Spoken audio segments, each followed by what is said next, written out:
Welcome to the Isle of Eigg, one of the most beautiful islands in the Hebrides. It has taken us many years to go green. We think it is really important to protect nature and the environment.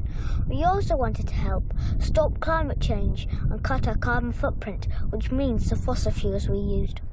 We have a geodome and we grow fruit and vegetables in our school garden.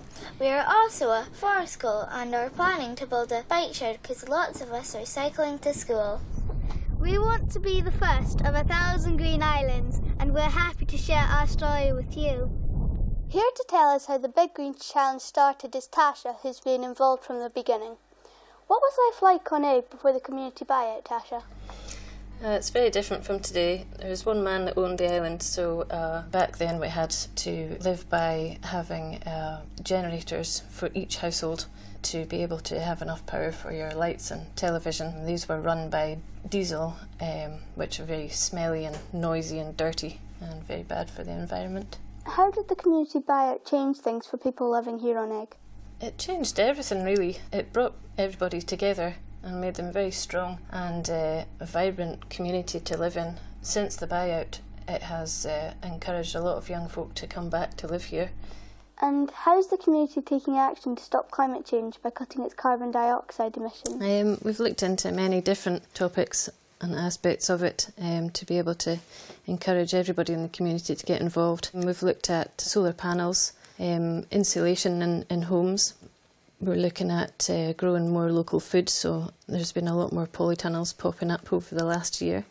And also we've been looking at biodiesel, which was made from the chip oil from the ferry, and that has been getting used in the community bus. So as you can see, we really are taking action in many different areas. Now I'll hand you over to Struan, who's going to tell you a bit more about our Eigg Electric. Thanks. Yes, all of the islanders on Eigg are really proud of our new and very exciting electricity supply. We have come here to meet Kenneth Keane, known to everyone on Eigg as Bean, from Eigg Electric. Hi Bean, thanks for meeting me today. So how did our renewable electricity supply come about? After the island buyout, the islanders decided they liked mains electricity. We looked at connecting to the national grid on the mainland, but the costs were too high. We then decided to see if we could produce the electricity ourselves using renewables to be as green as possible. So how do we actually produce our electricity? Our electricity is produced from renewables, which is wind, sun and water. This gives the whole island a mains-like electricity supply. We have a battery bank that charges up when we have excess energy, which helps to smooth out the demand on the island.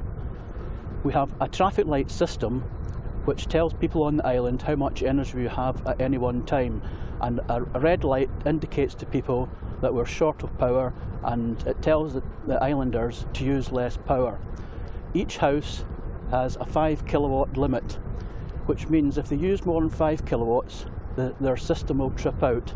It then means that somebody from the electricity company would come back out and connect them. Each household has a meter called an owl meter, and this lets the householders know exactly how much energy they're using. The 5 kilowatt limit is more than enough for each household to use kettles, washing machines, lights and televisions.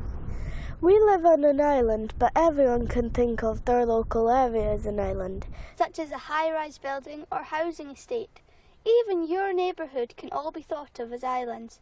Why don't you try and become a green island too?